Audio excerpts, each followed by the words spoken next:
Pour la petite anecdote, en réalité, cet événement ce soir, c'était censé être un dîner entre fondateurs d'entreprises qui était à l'initiative de Mathieu qui m'avait dit écoute Maglan, je suis pas sur Abidjan et j'adorerais pouvoir rencontrer des fondateurs.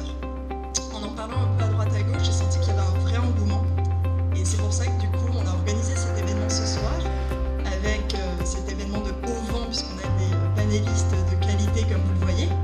Donc ce panel, elle va le modérer avec Mathieu dont il fera partie, Anthony de Daba, qui est une plateforme qui permet d'investir en Afrique, aussi bien dans les startups qu'en bourse. Donc c'est un projet qui est assez récent puisqu'ils ont moins d'1 an, mais ils ont déjà plus de 1500 clients.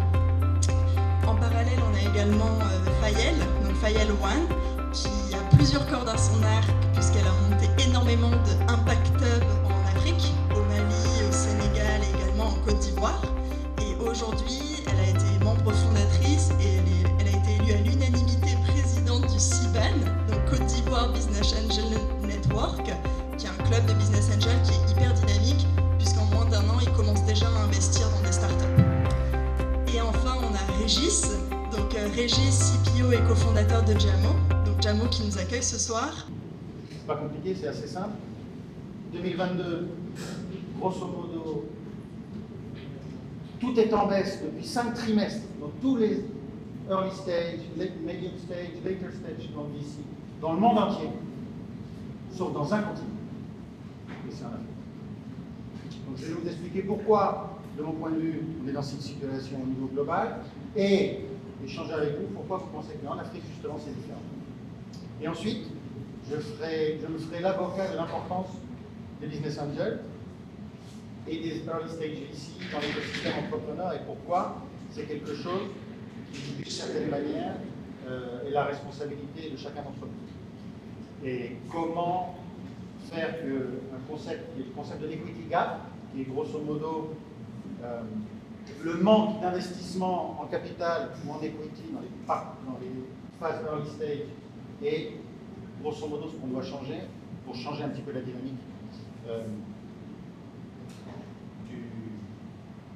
des startups et de leur financement en Afrique. Là, vous avez une idée un petit peu d'une partie de mon portfolio. Aujourd'hui, comme business angel, j'ai, bon, ça dépend, entre 18 et 20 en fonction de l'heure et de la journée, entre 18 et 20 startups dans lesquelles j'ai investi. Une partie en tant que business angel seul. Ah, c'est tout vérifié. Ça va? Combien? Donc, 18 ou 20 startups en tant que business angel, une partie en investissement direct, personnel, et une partie avec un club d'investissement que j'ai monté. Et auparavant, j'ai investi en tant que business angel et j'ai aussi monté un fonds, ce qu'appellerait Anthony un microfonds, parce qu'il vient des États-Unis. Mais bon, en Europe, c'est un fonds. Qui était sur des boîtes technologiques. Et là, vous en avez une partie. Vous avez Glovo, que tout le monde connaît ici, parce que c'est le premier unicorn en Espagne et c'est une boîte qui a bien marché, qui marche très bien encore aujourd'hui en Côte d'Ivoire. Et d'autres compagnies que vous ne connaissez pas spécialement, mais qui sont des compagnies qui sont aujourd'hui à des valos supérieurs à Bizaway, dernier round à 200 millions, Trioteca on était à 50 millions, donc un certain nombre de boîtes qui marchent pas mal. Qu'est-ce qui se passe, grosso modo, dans le monde du VC aujourd'hui? La moitié, c'est les États-Unis. Sur cette moitié, la moitié, c'est Silicon Valley. Et le reste, principalement, c'est Asie et Europe. Et une très petite part, Amérique latine, et une part quasiment anecdotique, l'Afrique. Avec 5 pays qui sont plus de 80%, dans lesquels la Côte d'Ivoire ne fait pas partie. Qui sont les 5 pays dans lesquels tu travailles le plus, qui sont le Ghana, le Nigeria, l'Afrique du Sud, le Kenya et l'Égypte. Je vous montrerai des stats si on a le temps. Donc ça, c'est grosso modo ce qui se passe dans le monde, 5 trimestres qui tombent. Pourquoi? Fondamentalement, pour 3 raisons. Pourquoi on est 5 trimestres consécutifs de baisse? Parce qu'on a eu 5 trimestres de folie d'investissement avant. En fait, quand on regarde l'activité de VC aujourd'hui et on la compare à il y a 2 ans, on est grosso modo dans les mêmes sommes. Sauf qu'entre les deux, il y a eu un pic énorme, et ensuite on est retombé. Pourquoi il y a eu un pic énorme? Pour 3 raisons. Il y en a 3 coupables de ce qui s'est passé. Bon, je vous avais fait des super animations, mais finalement je vais vous mettre en PDF, donc ça ne marche pas. Donc ça allait dans l'ordre. Le premier coupable, c'est les corporates. Les venture capital corporate qui, chaque cycle de 7 ou 8 ans, se mettent à investir dans des startups. Pourquoi? Parce que, grosso modo, ils n'ont pas d'autres moyens d'augmenter le retour sur investissement. Ils ont des liquidités, et comme c'est un move en particulier défensif, une partie de leur argent, typiquement, je ne sais pas s'il y a des gens ici qui ont des LP, mais je ne sais pas, Dell Ventures, Orange Ventures, ça vous dit quelque chose? Quand il y a des liquidités, ils investissent. Mais dès que le marché commence à se retourner, qu'est-ce que fait un corporate? Au lieu de mettre de l'argent sur son bras armé de VC, avec ses bénéfices, il les utilise pourquoi? Pour payer des dividendes à ses actionnaires, parce que c'est ça le plus important, c'est ça qui manage le prix de l'action. Donc ne vous trompez jamais en tant qu'entrepreneur ou en tant que co-investisseur avec un corporate venture. Il y a un intérêt qui n'est pas un intérêt équivalent à celui d'un business angel ou d'un VC, mais qui est principalement un intérêt défensif et un intérêt latéral. Ce n'est pas la priorité. Donc dès qu'on commence à avoir un petit peu de vent négatif, la première chose que fait un corporate VC, c'est d'arrêter d'investir dans des startups. La majorité de l'argent va dans les deals qu'on a déjà fait auparavant pour pas qu'ils tombent. D'accord? Donc qu'est-ce qui s'est passé?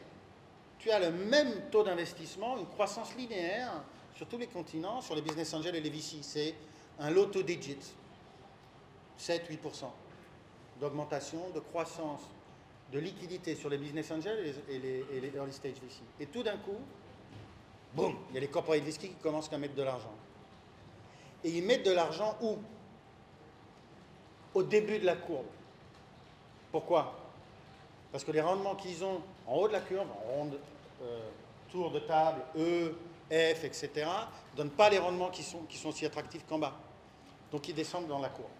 Private equity. Pourquoi tous les private equity ont commencé à investir sur des séries A ou des séries B? À votre avis?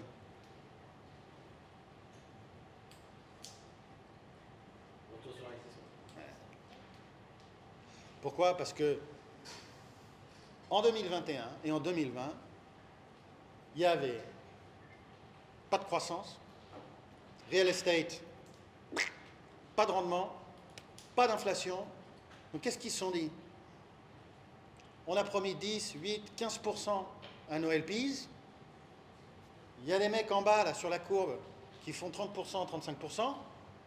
Nous, on a plus d'argent. On y va. Et qu'est-ce qui se passe? Et ça, c'est un truc absolument passionnant. Combien de fonds, combien d'expertise il faut à un groupe d'entrepreneurs ou un groupe de gens qui montent un capital risque avant d'être capable de monter un fonds de capital de 300 ou 400 millions? Ça prend 2, 3, 4 fonds. Tu prends un premier fonds de 50 millions, tu as du succès. Déjà, ce n'est pas le cas souvent. Tu en montes un deuxième, tu en montes un troisième, et au bout de 15 ans d'expertise, 15 ans de deal flow, tu montes un fonds de 400 millions. Et soudainement, tu te retrouves face à un private equity qui gère 4 millions, 4 milliards, et qui se dit, ou 5 milliards, qui dit, je vais mettre 7-8% de tout mon capital, de toute ma gestion d'assets, je vais la mettre sur du early stage. Et donc tu te retrouves avec un fonds, un crossover fund, qui s'appelle ça comme ça, qui a du 10% de son asset allocation, qui va sur du VC, sans aucune expérience. La seule différence, c'est qu'ils ont du cash. Et qu'est-ce qui se passe? Plus de liquidité, plus d'offres de cash, moins de connaissances, la demande reste pareille, les valos augmentent. Deuxième coupable, les private equity. Qu'est-ce qu'ils font maintenant, les private equity, avec l'early stage? Oui, oui, oui, oui, oui. Vous vous rendez compte, en plus, ils n'ont pas les valos. Hein. Ça pas la crise des boîtes qui ont été financées à des valos super élevés par des unusual investors, elle n'a pas vraiment commencé. Hein. Parce qu'on n'est pas encore arrivé au moment où les tours de table suivants ne vont pas arriver. Donc, private equity, corporate venture, ça fait déjà 2 big players avec des big pockets qui viennent mettre de l'argent dans un truc qu'ils ne connaissent pas. En plus, vous savez que les private equity, ce n'est pas la même logique qu'un fonds de capital risque. Un fonds de capital risque ou un business angel, c'est du portfolio management dans lequel tu vas essayer d'avoir 1, 2, 3 réussites pour compenser un rate de death sur tes entreprises. Donc, on n'est pas sur une logique d'average return. Les fonds qui marchent, c'est le top 15-20%. Et tous les autres fonds ne gagnent pas d'argent. Private equity, c'est pas comme ça. C'est un medium, c'est un average return. Donc si tu es, grosso modo, un average fund en private equity, tu vas gérer 8-10% de retour. Si tu fais ça dans le VC, tu vas perdre de l'argent. Donc les private equity ont commencé à rentrer là-dedans, ont mis du blé, mais maintenant ils ont peur, et maintenant ce qu'ils vont faire, vous vous souvenez ce que faisaient les corporates? Ils n'investissent pas dans des nouveaux deals, ils font en sorte de sauver les autres. Les private equity font exactement la même chose. Troisième coupable, les family office. Les family office, c'est des organisations dont la mission est de préserver le capital des familles qui ont fait de l'argent dans l'entrepreneuriat ou dans les entreprises. Préservation. Préservation. Sauf que quand tu ne peux pas le préserver parce que tu as des bons du trésor négatifs ou que grosso modo tous tes investissements classiques ne te rendent pas de rendement, tu te dis bah, je vais essayer d'aller voir dans les VC, dans l'early stage.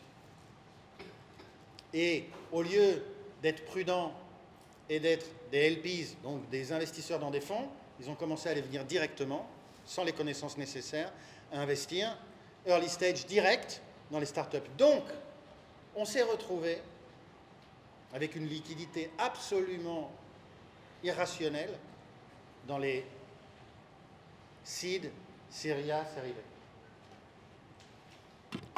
J'ai perdu le truc. Quel est le problème? C'est que la création d'un portfolio, ça prend 15 ans. Ça peut être plusieurs fonds consécutifs. On a toujours l'impression que l'investissement dans les startups, c'est du sprint, qu'il n'y a pas de continuité, etc. Or, c'est faux. Le deal flow et la manière dont toi, tu vas créer ta crédibilité sur un marché, c'est avec ta présence, ton aide des entrepreneurs et la continuité. C'est ça qui fait la valeur d'un capital risque ou d'un business angel. Ça veut dire quoi? Ça veut dire que tu dois ta carrière, tu dois ta réussite aux entrepreneurs, pas à tes investisseurs. Et c'est ça qui fait la différence fondamentale entre le early stage et le later stage. Et le later stage, quand il va early stage, il applique une vision de private equity, une vision de retour sur investissement à court terme. Or ça ne marche pas. Ça ne marche pas. Qu'est-ce qui commence à arriver? Les LPs, je ne sais pas comment on dit ça en français. Tu dis pas? Les LPs, sur les LP, sur les private equity, sur les VC, commencent à ne pas... they don't get to their capital call, they just say no. Non. J'ai l'impression que je parle plus français. L'appel de l'offre. Ouais, si tu veux. Grosso modo, ce qui est en train de se passer, c'est que, et ça n'a pas encore commencé, et c'est en train de commencer à arriver, les investisseurs dans les fonds de private equity, ou les investisseurs, les capital calls sur les corporates, dans lequel les fonds disent « Hey, moi j'ai monté un fonds de 200 millions, mais je n'ai pas 200 millions. Tous les ans, j'en demande 50 millions. Les 50 millions, les premiers 50 millions, ils sont arrivés, ils ont été investis. Les prochains 50 millions, ils commencent à pas arriver. Et c'est pour ça qu'il n'y a pas de deal. Et c'est pour ça que ça va continuer. Combien de temps ça va durer? Je ne sais pas. Mais vous savez, je vous ai expliqué tout ça, et c'est pas grave du tout. C'est pas grave. Vous savez pourquoi? Parce que les business angels, Les capital risques early stage qui se dédient à ça depuis toujours, on est toujours là. Et vous savez quoi? On croit aussi, on ne croit pas 150% et ensuite 20% de... Mais, comme je vous ai dit, low double digits, 10, 11, 12% par an, ça augmente. Donc, ne vous inquiétez pas, il y a toujours des business angels, il y a toujours des fonds de capital risque, et peut-être aurez-vous la chance, le moment venu, et nous, comme investisseurs, que dans 4-5 ans, on soit à nouveau dans une vague d'irrationalité, et ça sera le moment de sortir. Et on fera des super returns. D'accord? Maintenant, j'avais 2 trucs supplémentaires que je voulais vous raconter. Ah oui! Donc, le monde va mal, par contre, l'Afrique, ça va. Vous voyez ça? Alors, c'est tout petit, mais c'est le seul qui monte. Pourquoi ça monte? À mon avis, alors après, il y a pas mal de... Vous pouvez trouver, regardez, et ça monte de manière constante. Hein. C'est pas juste par hasard.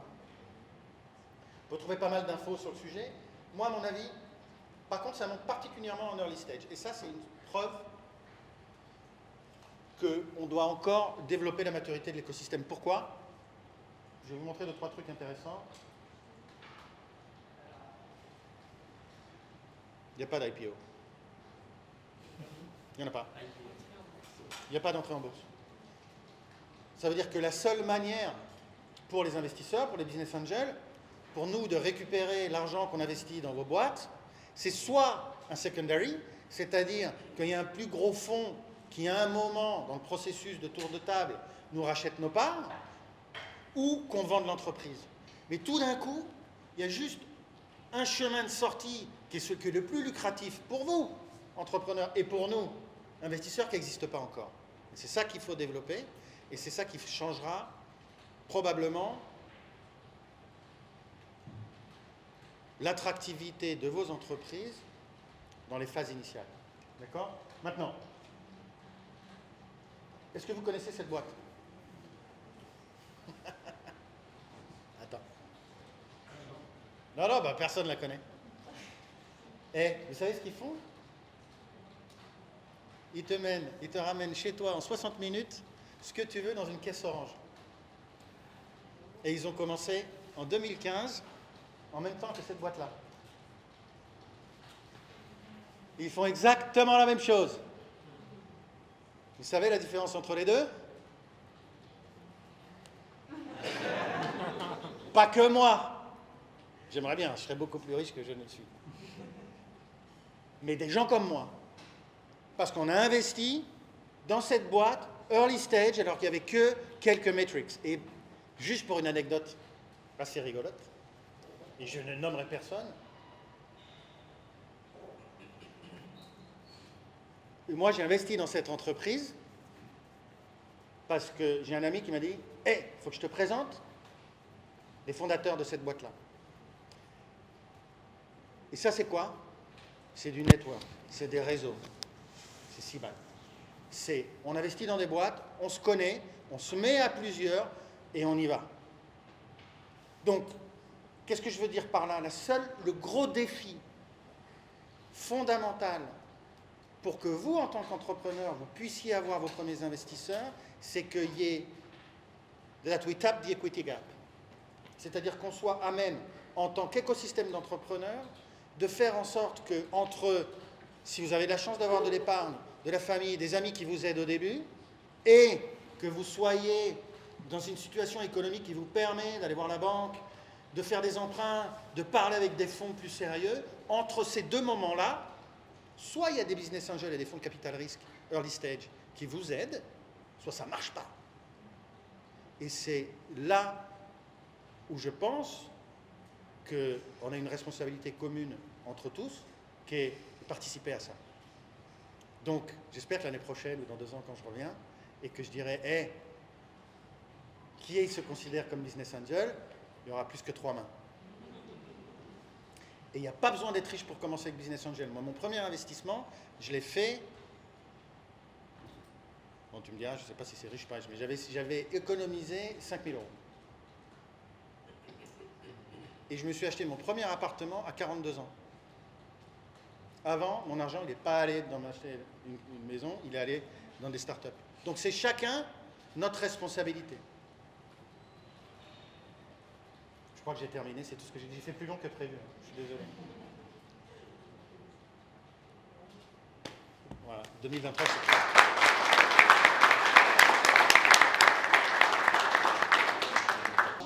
J'aimerais savoir qu'est-ce qui t'a poussé à investir en early stage chez Glovo et quels sont les green lights qu'un business angel regarde pour investir son capital. Je vais te donner une réponse rationnelle et ensuite je vais raconter la vérité. Ok. Je vais passer à la vérité tout de suite. Alors la réponse rationnelle, c'est qu'il y a 6 critères d'évaluation sur une startup. Certains, les anciens élèves que je vois dans la salle devraient s'en souvenir. Je ne suis pas sûr qu'ils étaient vraiment attentifs. Bon. Marché, taille et accessibilité. Le marché, c'est comme l'amour. Ça n'existe pas, il n'y a que des preuves d'amour, il n'y a que des preuves de marché. D'accord? Tout le reste, c'est du blabla. Donc marché, la taille, certes, et surtout l'accès, avec des preuves. Premier point. Deuxième point, avantage compétitif ou, très souvent, pour une startup, c'est plutôt value proposition, qu'il y ait à terme une proposition de valeur qui apporte un bénéfice économique à l'usuario final, au final user.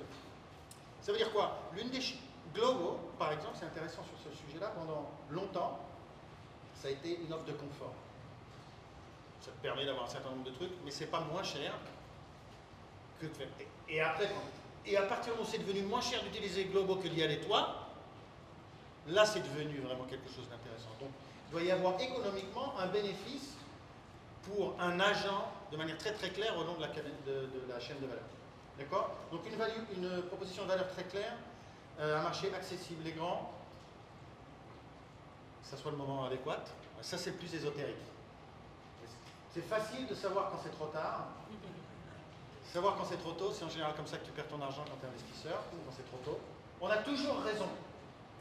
Vous avez toujours raison les entrepreneurs. Ce que vous êtes en train de faire, ça va arriver.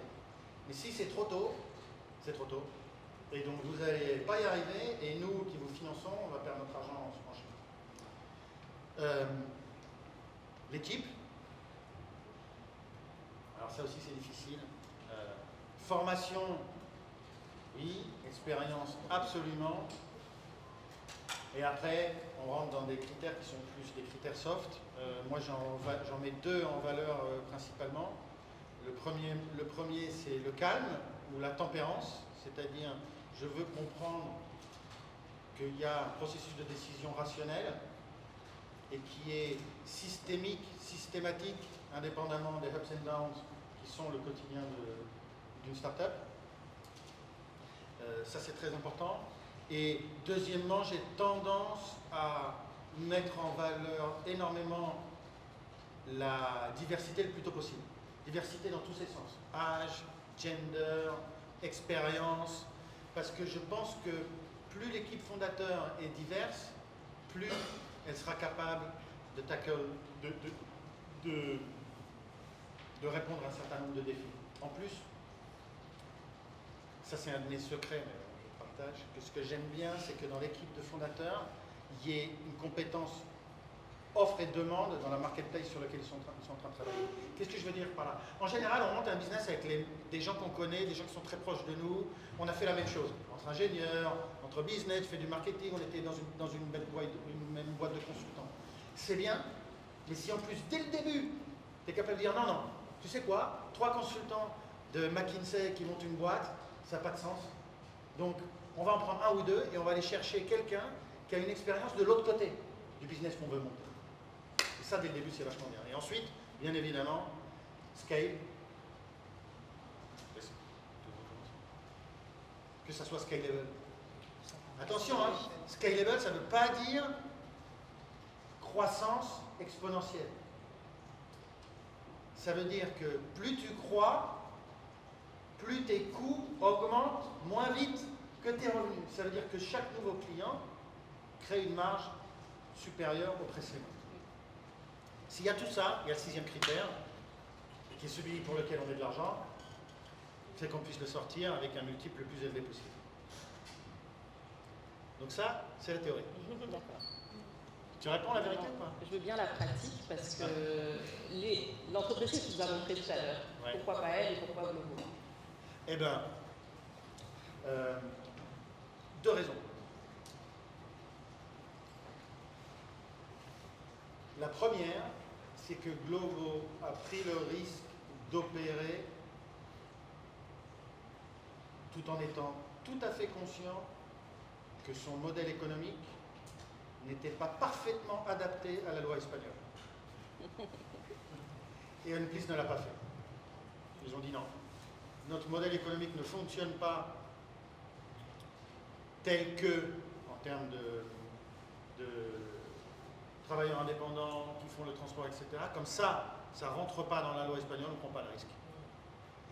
Ça, c'est la première raison. La deuxième raison, qui est celle pour laquelle j'ai investi, c'est parce que 3 ans avant, je n'ai pas investi dans une boîte qui s'appelait Privalia, qui n'a pas été le premier unicorn espagnol, mais quasiment. Et la raison pour laquelle je n'avais pas investi dans Privalia, qui ensuite a été vendu à vente privée pour 500 millions, la raison pour laquelle je n'avais pas investi, c'est parce que je trouvais que la valo était trop élevée. Et Glovo, je pensais que la valo était trop élevée. Donc j'ai dit à Oscar, qui est le fondateur, je lui ai dit non. Je me souviens, si je te dis pas de bêtises, c'était 3,2 millions. Je dis non, c'est trop cher. Ça vaut pas le coup. Il m'a dit, t'es sûr parce que j'aimerais bien que tu investisses, etc. Je dis non. Et pendant la nuit, je me suis dit, putain, j'ai déjà loupé Privalia, je vais pas louper Glovo, parce que j'ai fait un calcul, moi ça sortait de 2,8. 2,8, 3,2, si tu le revends à 1,2 milliard, c'est quand même assez irrelevant. Donc FOMO, Fear of Missing Out, énorme. Et le lendemain matin, je l'ai rappelé, je dis, bon allez, c'est bon, j'investis. Voilà, c'est pas tout ça répond. Donc si on résume bien, prendre des risques et beaucoup d'irrationnel. C'est ça? Pas que, mais un peu. Ok. Donc ça, c'est le côté business angel investisseur. Maintenant, j'aimerais bien peut-être qu'Anthony ou Régis nous explique, en tant que start-up qui a levé des fonds, comment vous avez réussi à attirer du capital. Donc on a démarré sur des fonds propres. Hassan, qui est un second time founder, avait fait une belle exit au Pérou. Donc il a financé Hassan, il est là. Voilà. Et donc il a financé ce fonds propre de démarrage. Mais très vite, on s'est rendu compte que c'est un business qui demandait assez de capital. Et voilà, on s'est rendu compte qu'on allait devoir faire rapidement une levée de fonds.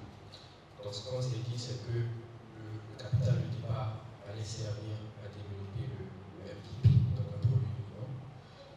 Et si on arrivait à faire ce produit-là, eh bien on irait essayer de lever des fonds auprès de Business Angels. On a passé les premiers 6 mois à le faire. Lorsqu'on a senti qu'on était proche du but, on est allé sur le marché pour lever des fonds. Encore une fois, on a eu beaucoup de chance parce qu'avec les réseaux d'Hassan, il avait accès à un réseau de business angel ivoirien et on a pu facilement lever environ 300 000 euros. Et encore une fois, très vite, on s'est rendu compte qu'on allait avoir besoin de lever encore du capital, parce que c'est vraiment un capital intensif. Et on a commencé à lever des fonds. Et c'était en 2020, pendant le Covid, autour des élections ivoiriennes. Donc je vous laisse imaginer un peu comment c'était difficile. Et voilà, tout de suite on a vu la réticence, le pushback des investisseurs. La Côte d'Ivoire est un marché potentiellement inconnu comparé au Nigeria, au Kenya. Voilà, et on a un ami qui nous a dit okay, pourquoi est-ce que vous ne postulez pas un accélérateur, un incubateur, en l'occurrence Y Combinator, parce que si vous réussissez, et je pense que vous pouvez réussir, si vous réussissez à entrer dans cet incubateur-là, ça va changer beaucoup de choses pour vous. Et on s'est mis là-dessus. Pendant des semaines, on a regardé des dizaines d'heures de vidéos de YouTube sur comment postuler à Y Combinator. Et on a postulé. Donc, pour nous, en tout cas pour moi, ça a été un peu plus confirmé. Pour moi, on n'allait pas vraiment y arriver. Et curieusement, Y Combinator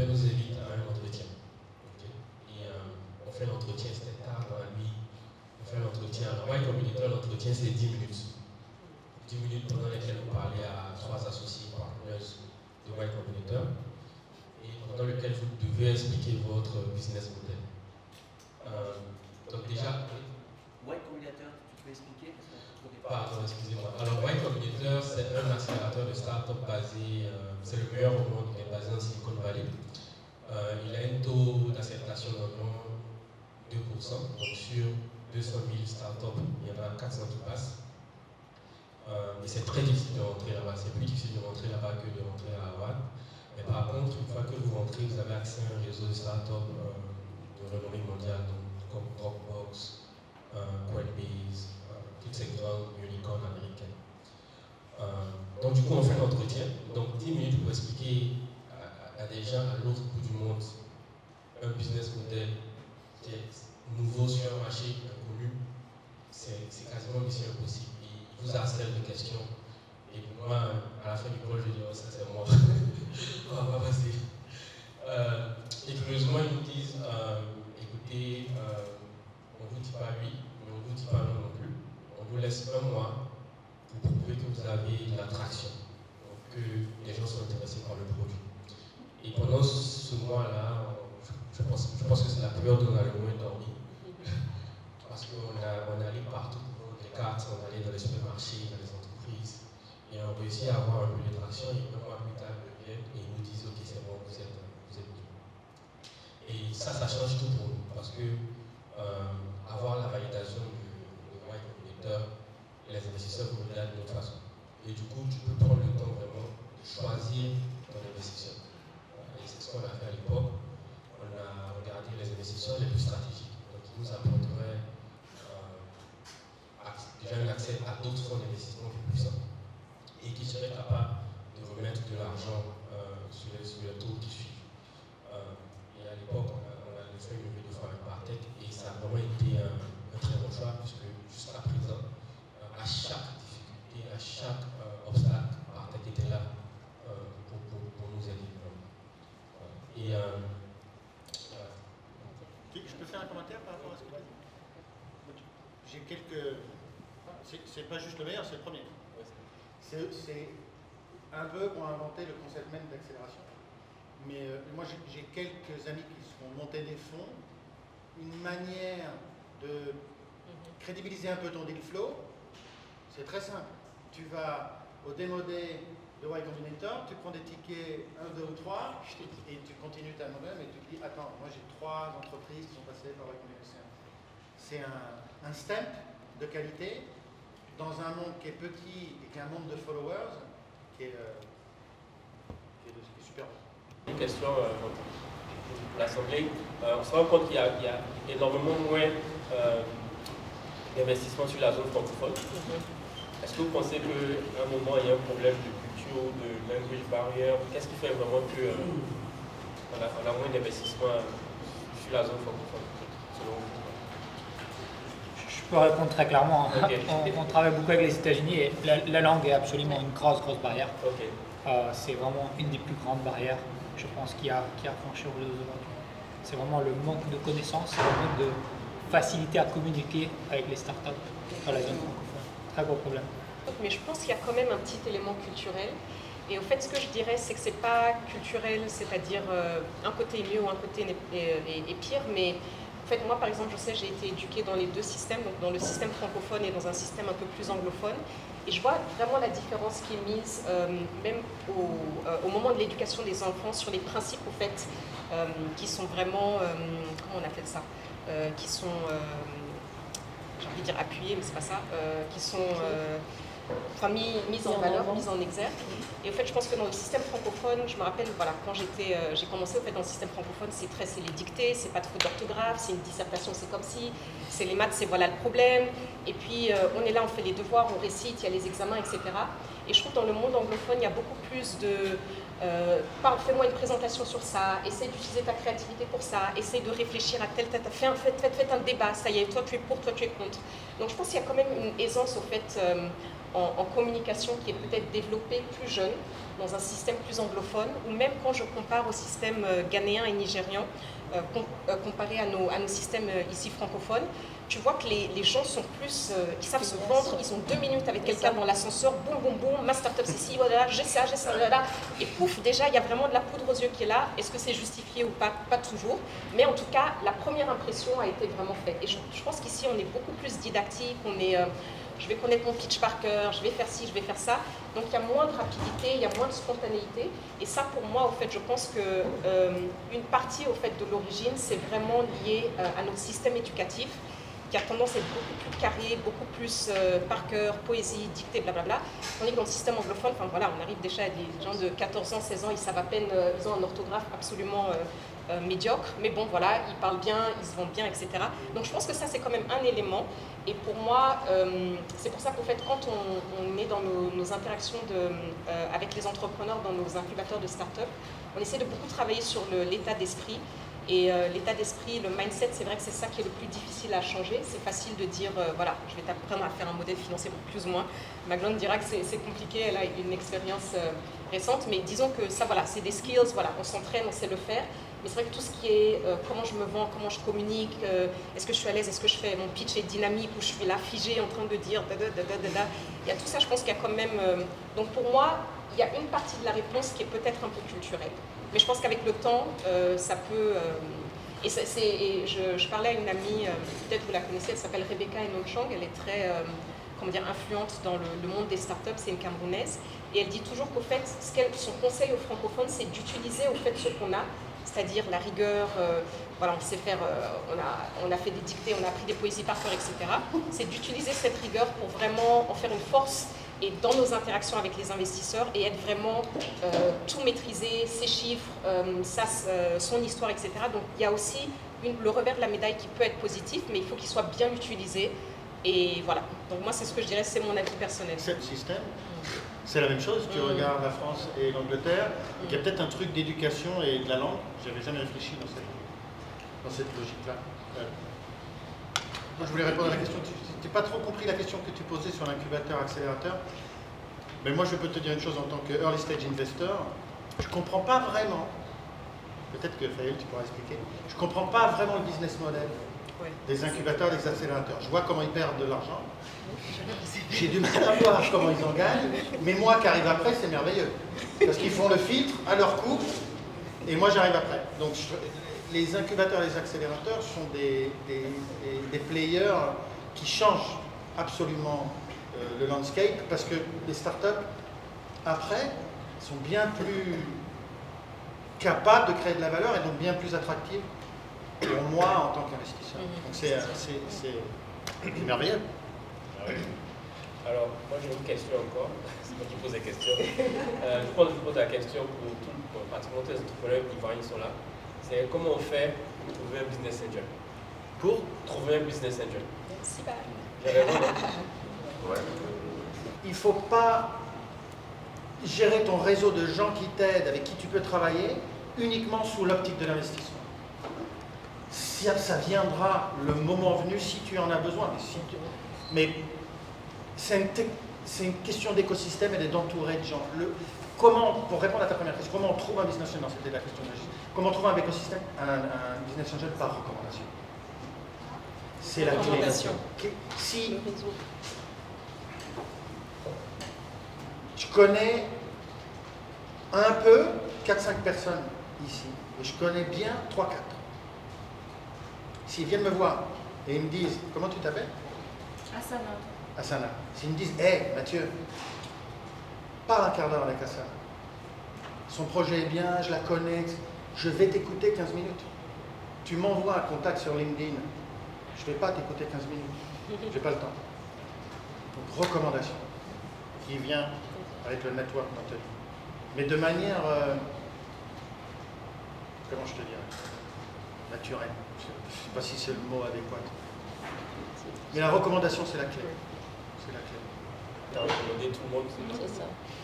Donc tu dois, je pense, filtrer quand même, toi en tant que founder, les gens que tu rediriges vers le business angel. Et je pense que ça demande justement à vous, qu'on doit recommander, de faire votre homework comme elle a dit, savoir structurer et préparer votre projet, justement pour ne pas rater votre chance quand vous aurez l'opportunité de parler. On est en général financé plus par des bailleurs de fonds, donc la coopération allemande, française, etc., qui disent je veux un programme pour 20 entrepreneurs dans tel domaine, allez-y, organisez-le. Et donc voilà, on fait le programme, on a notre marge, etc. Donc c'est un petit peu comme ça que ça fonctionne. Mais je fais toujours la distinction entre les entreprises que je soutiens à travers l'incubateur de start-up. Là, honnêtement, si j'aime bien l'entrepreneur, son idée est pas mal, il a l'air motivé, ok, allons-y.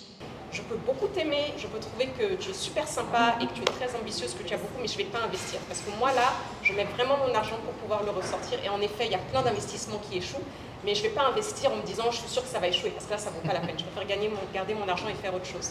Donc, pour répondre à ta question, c'est vrai que nous, quand on a lancé Ciban en Côte d'Ivoire, on a décidé au fait d'avoir une approche un petit peu hybride. Donc, d'une part, on regarde des startups technologiques, parce que c'est vrai que là, quand tu fais le bon pari, tu as un TRI de malade et tu peux vraiment faire un bon retour sur investissement. Et c'est ça qui fait qu'on va récupérer notre capital, qu'on pourra le recycler et investir dans d'autres entreprises. Comme la tienne par exemple. Et on est assez ouvert. Ce qu'on regarde en général, on veut un entrepreneur motivé qui maîtrise son marché et qui va être sérieux et pouvoir avoir l'endurance au moins de tenir le processus de due diligence. Par rapport à la valo dont parlait Fayel, tu ne peux pas monter une boîte qui fait ce que tu dis pour faire les beignets et facturer, elle va valoir moins que Jamo au même niveau de facturation. Ça ne veut pas dire que ce n'est pas un bon business. Ça veut dire que les business angels professionnels vont te demander plus de pourcentage pour le même niveau d'investissement. Pourquoi? Parce que la perspective de retour sur investissement, de multiple dans le futur, sera plus faible. Et c'est pour ça que la majorité des business angels vont sur des parties plus technologiques. Aussi parce que toi, tu n'as pas envie, pour une somme relativement faible, de perdre le contrôle de ton entreprise. Donc tu vois, c'est un équilibre par rapport à tout ça. La croissance exponentielle, tu as dit que tu ne cherchais pas ça, mais plus la croissance sur la valeur qu'on crée, c'est ça? Plus ou moins, quelque chose comme ça. Allez. Voilà, et je pense que un de nos péchés, nous, en tant qu'entrepreneurs francophones, souvent, c'est notre incapacité à se projeter hors de nos pays. Okay? Nos pays sont des petits marchés. Je ne dois pas construire mon pays seulement. Je ne dois pas faire des pays comme la Côte d'Ivoire, mais je dois imaginer un concept où je suis la meilleure marque de beignets en Afrique. Lorsque tu te positionnes comme ça, ça change tout. Okay? Et les business angels, ce ne sont pas des bons samaritains, ce sont des gens qui veulent faire de l'argent pour les autres, qui veulent vraiment faire une sortie un grand multiple. Et tout de suite, tu vas voir le potentiel de ton projet et ton ambition. Mais si tu n'as pas d'ambition, que tu suis un petit marché, il y a vraiment zéro intérêt pour te parler. Tout ce qui va être business angel, c'est relatif aux startups. On sait qu'en Côte d'Ivoire, en Afrique de l'Ouest, on a des modèles d'entreprises qui sont souvent axés sur l'agroalimentaire, l'agro-processing, l'agro-transformation. Et là, on a d'autres acteurs de l'écosystème financier. Vous avez les banques normales, donc qui sont de la dette. Vous avez aussi les fonds de private equity, donc les fonds d'investissement, des fonds normaux, des fonds à impact, qui là vont vous proposer des solutions un peu plus adaptées au business model qu'on a actuellement ici en Côte d'Ivoire. Il y a différents modèles d'investissement en capital. Il y a des investisseurs qui viennent en minoritaire, donc ils ne cherchent pas à être majoritaires. Il y en a qui arrivent en majoritaire, mais il y a des clauses à cela. Il y a également, ils vous permettent aussi de ne pas avoir que du capital, mais ils injectent de la liquidité chez vous, sous forme de dette, et ensuite ils la transforment en capital. Donc il y a différents modèles, vous pouvez vous renseigner, et vous pouvez aussi contacter des fonds d'investissement ici en Côte d'Ivoire. Il faut aller voir d'autres entrepreneurs, leur demander comment, des entrepreneurs qui ont réussi, comment est-ce qu'ils ont fait leur valo. Parce qu'effectivement, moi je monte mon entreprise, et je donne une valeur irrationnelle, peut-être sentimentale, à certains éléments. Mais même si on nous dit ce qu'il faut, du moment où on ne sait pas en fait, on ne sait pas appuyer sur des éléments assez concrets auprès d'autres entrepreneurs qui ont réussi, voilà, l'exemple est là, on n'est pas seul, il faut aller vers d'autres personnes du réseau. Maintenant les critères. Tu veux Je laisse le professeur parler. Alors, est-ce que tu parles anglais? Ouais. Alors tu vas sur YouTube, tu mets mon nom, et il y a 18 minutes, ça s'appelle Valuation for Dummies. Startup Valuation for Dummies. Mais je vais te dire, j'aimerais pouvoir te répondre rapidement, mais c'est pas facile. Par contre, je peux te donner 2-3 choses qui sont importantes pour comprendre le mindset d'un investisseur. Ton coût d'opportunité personnel, c'est-à-dire la décision que tu as prise toi de pas bosser pour quelqu'un d'autre, et l'argent que tu aurais pu gagner en bossant pour une autre entreprise et que tu as pris la décision de ne pas le faire, c'est ton problème, c'est pas le mien. Ton entreprise, elle a une valeur sur sa capacité en tant que telle à gérer de la valeur avant et ce que tu imagines que ça va faire dans le futur. Et c'est sur ça qu'on va discuter, toi et moi, pour trouver une valeur. Etc. Donc honnêtement, soit la confiance est là et tu penses que tu peux aller vers les business angels qui, je pense, quand même sont des personnes assez éthiques. Et de toutes les façons, comme le disait aussi Régis, on ne peut pas... Enfin voilà, c'est ta secret sauce en fait. C'est une façon de lever les fonds. D'accord? Ils n'ont pas le choix en fait, ils sont obligés de faire ça. Parce que le premier prix, c'est quoi? 10 000 euros, 20 000 euros. Et ça sert vraiment. Donc moi, je ne leur veux pas de passer par ce chemin. Par contre, si après 2 ou 3 ans, je suis toujours en train de le faire, là, il y a un problème. Vraiment, il y a un problème. Voilà. Mais par contre, au début, oui, tu as besoin de tout l'argent que tu peux avoir. Tu n'as pas les économies, tu n'as pas love money. Qu'est-ce que tu vas faire? Tu vas faire les concours. Ouais, mais ça, mais don't brag about it.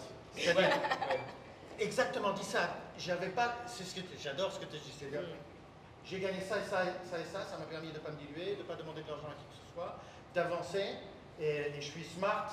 Parce que justement, j'ai fait ces premiers pas avec de l'argent qui était disponible. Ça, c'est plaisant pour un business angel. Il y a aussi un truc, moi, qui m'énerve beaucoup, c'est ouais, on a eu telle couverture dans telle presse, machin, etc., tant d'articles. Forget. Dis-moi combien t'as facturé. Il y a un truc, je l'ai dit la dernière fois, et on dit en fait, quand tu passes dans Forbes, la liste de 30 and the 30, il y a énormément de chances que tu sois un escroc en fait. Parce que tous les gars qui sont passés ils ont payé. Elisabeth, comment ça s'appelle Holmes, il y avait qui encore? En fait, eux tous pratiquement, quand tu passes avant, c'est qu'il y a beaucoup de gens, il y a énormément de choses qui sont escrocs. Donc c'est absolument qui a disparu, c'est ça. Exactement. Donc on va lancer un dernier thème qui nous tient à cœur, particulièrement. Je suis membre d'une association exclusivement féministe, le Women Investment Club, c'est une association dans laquelle des femmes décident de mettre en commun leur épargne et de placer cette épargne dans un fonds d'investissement pour pouvoir ensuite réinvestir en capital, justement, ou en dette, et également faire de la formation. Ce club, en fait, c'est un club d'investissement exclusivement féminin, qui a été créé ici en Côte d'Ivoire il y a quelques mois, qui existe déjà au Sénégal et qui permet à des femmes de se réunir et de mettre en commun leur épargne. Cette épargne est placée en bourse et ensuite dans un fonds d'investissement pour pouvoir ensuite être investie dans des business féminins en Côte d'Ivoire et on espère bientôt en Afrique de l'Ouest. Donc si on a créé ce club, c'est qu'il y a forcément un gap. Donc j'aimerais bien qu'on puisse discuter de ce gap et on sait que l'accès au financement, notamment pour les startups, est difficile et encore plus difficile pour les femmes. Donc j'aimerais bien recueillir vos avis et vos expériences.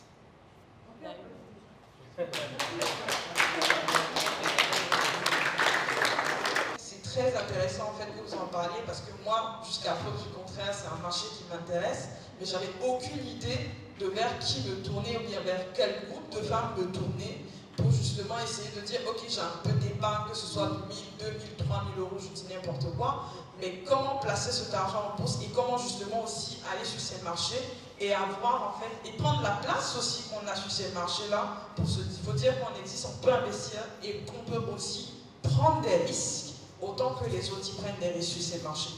Et en tout cas, c'est des thématiques qui m'intéressent et c'est aussi bien en fait d'en parler, même si en dehors de la journée des droits des femmes, on peut en parler, mais même hier, j'étais encore dans d'autres événements et c'est une thématique qui manque cruellement élément qui n'est même pas abordé en fait.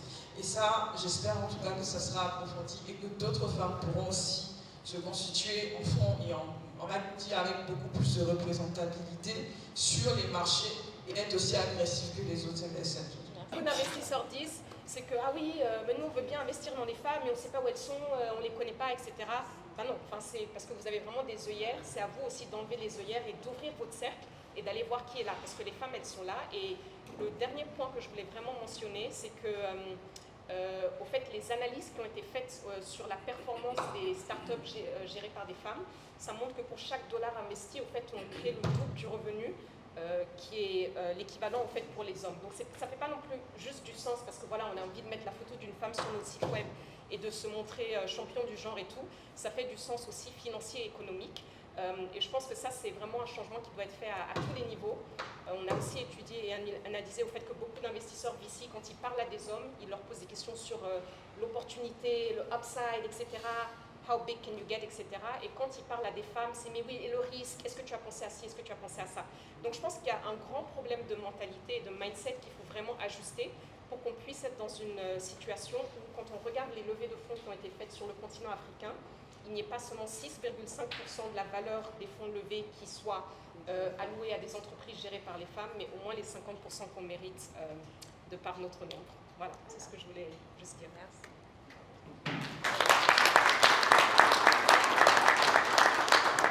On va continuer